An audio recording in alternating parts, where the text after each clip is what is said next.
mwasibaho muta inywena abakutulora ebiro 30 okwezi kwa 8 mwaka 2022. Kitara TV programu Ebiragiro amuna nyowe Marvin Asiimwe Bunjo. Ekiro kino ninyenda tugabaneho kake hali ekiragire kikwata halabakamu betuweke bipangisibwamu hamu nabo abanyakubipangisa. Twakwesere omurujungu Landlords and Tenants law. Ekiragiro kino nikyo kiha nitomanya itwena ngo ekiragiro kino ebiro byenyuma aho katebwaho mukono mwekulemiza olihanga na habwekyo kiri kiragiro ekitulema itwena nkabona Uganda. Ekiragiro kino kitayijaho habwaki rundi bigenderwa. Ekiragiro kino katebwaho kuregulatinga enkoragane nyakuroho hagati ya abakamu bebituweka ebinyakupangisibwa hamu na ababipangisa. Obo abo nebo tukweta omurujungu landlords hamu na tenants. Kandi kikongera kikayijaho omukongera kugumya no kurambika kurungi enkoragana enyakuri haba kamube bichweke ebyo bikupangisibwa hamu na abapangisa bamu. Kandi ekindi kikagenderera okurora enkoragana enu eterekereze ibweta. Biki byo ina kumanya hakiragiro kino. Ekyo kubanza nosomera kumanya ngo ekiragiro kino obukyayizire omumateeka obukyayizire omunkora ngo omuntu wena bokuba nojja kupangisa rundi omuntu wena ine kichweke kipangisibwa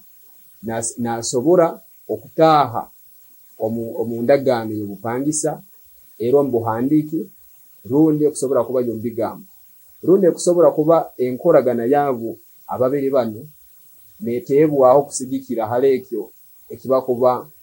omulingo bakuba ni bakoragainemu nikimayisa okusobora kutaba obuhandiki ekusaba kutaba nombigambo ngo ninkupangise kintu kyange baitu ne batunura amatekani gatunura ha enkoragane nyakuro hababiri ne bamanyo nali mupangisa kando nali landlord rundi mukamu kichweke ekyo. Kino kifoka kyaiteka kakusanga kiri kyaiteka kakusanga obupangisa buno bane buhingura omitwaro 50 sente za Uganda okurora ngo bupangisa buteriwe obuhandiki nawe cyo kwauka naho nenyuma kino ekiragiro kikugira ngo kakusanga obano opangisa obupangisa bwawe nebukira omitwaro 50 omukwezi rundi omyeze kupangisa barundo mukasu yaka kupangisibwa obupangisa bwawo obo nibusemera kuba buli obuhandiki. Ekyakabiri abantu abakupangisa naba bakupangisaho nibasemera batakatahire omubupangisa bunu okurora ngo landlord yasaba omupangisa we ebikumumanyiraho nka omupangisa aniyo hali endangamuntu nebintu ebindi nkebyo. Enyuma kikaba kitaroho omuntu nasana naija napangisa bupangisa kandi no mumbera ya buli kiro tumayire nike kibaho omuntu apangisa ekichweka baitu atakusana kumanya niwo harunda rugirenga baitu mukiragiro kine kiyaka kiri kyaiteka kuruba ngo landlord atungire ebyo bikwatanaho runde bikubazaho omupangisa we.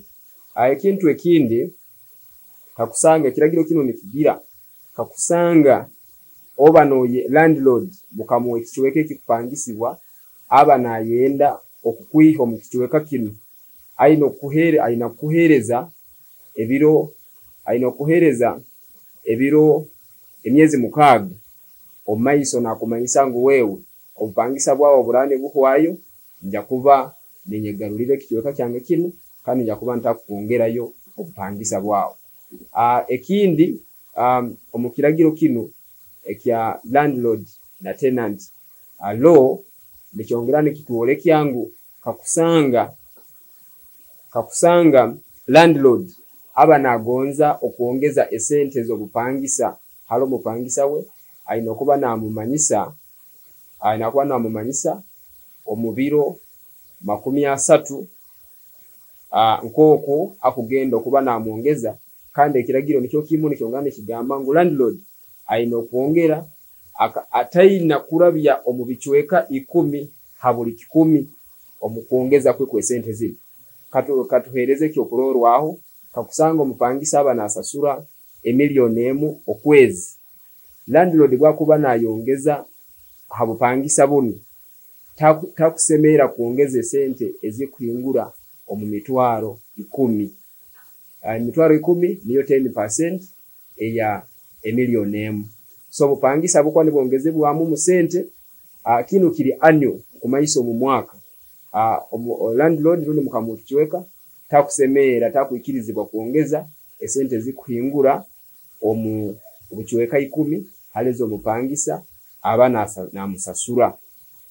ekiragiro kino nikyongera nikitugira nguka kusanga obupangisa buba bwe myaka eri fixed rundi bwa akasumi akali fixed Kumanyisa fixed tenants zino nkusobora kuhereza ekyokulorwaho nka wakugira ngu landlord aikiranize n'omupangisa ngu omupangisa bwabo bujja kuba bwe myaka 5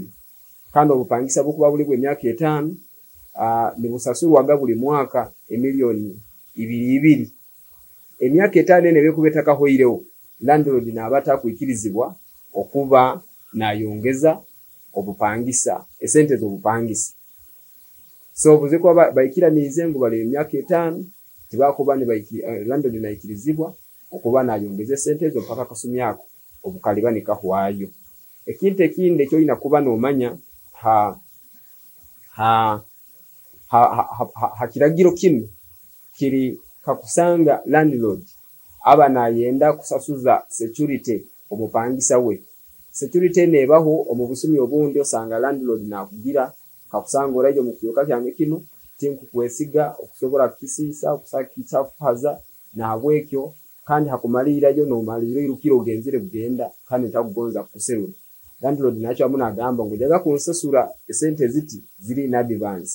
ezo tuzita security so esente ezo tizina kuhingura esente zo mwezi gumu ezo mupangisa asasura on average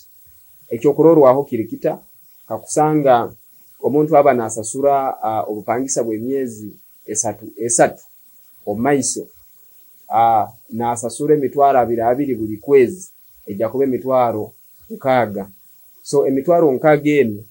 landlord akuba takuikirizibwa kugamba osasule security mu maiso eyokwerinda hale biraba hakikiweka kye ekuhingura emitwaro 20 security ene inakubeta kuhingura omwezi gumu ogwe hale sente za omupangisa asasura nkoko mulingo nkisoborolere kulungi nti ekindi ekyo inakuba nomanya kiri kakusanga landlord aba nayenda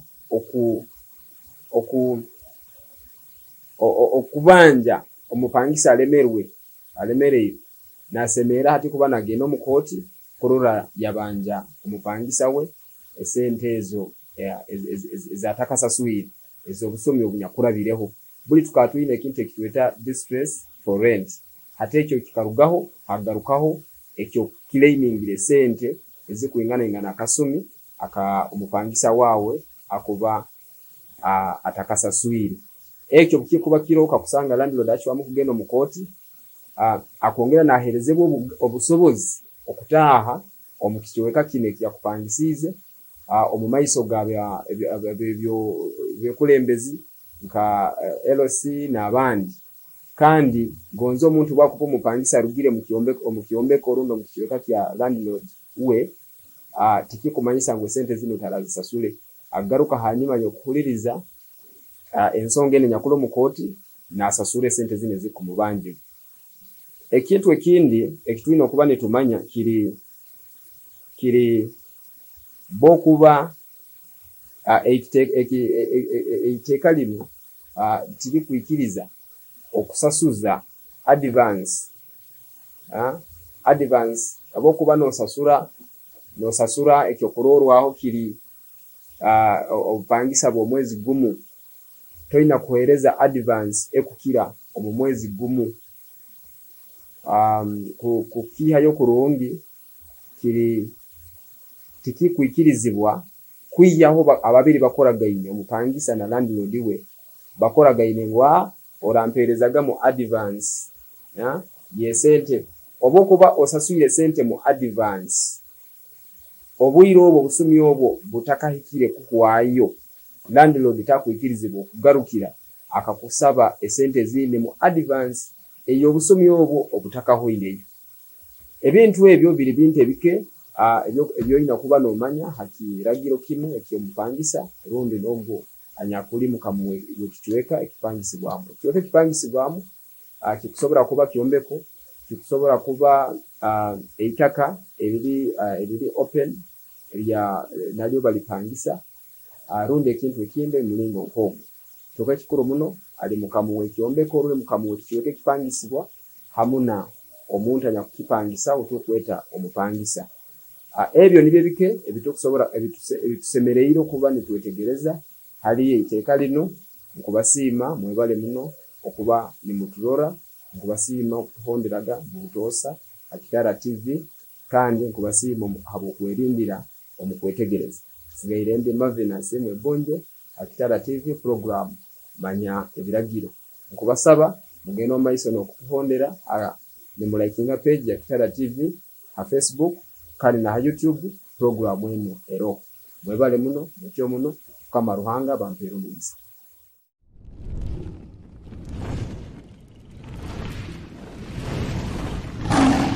Kitara TV, Kwegesa, Kumanyisa.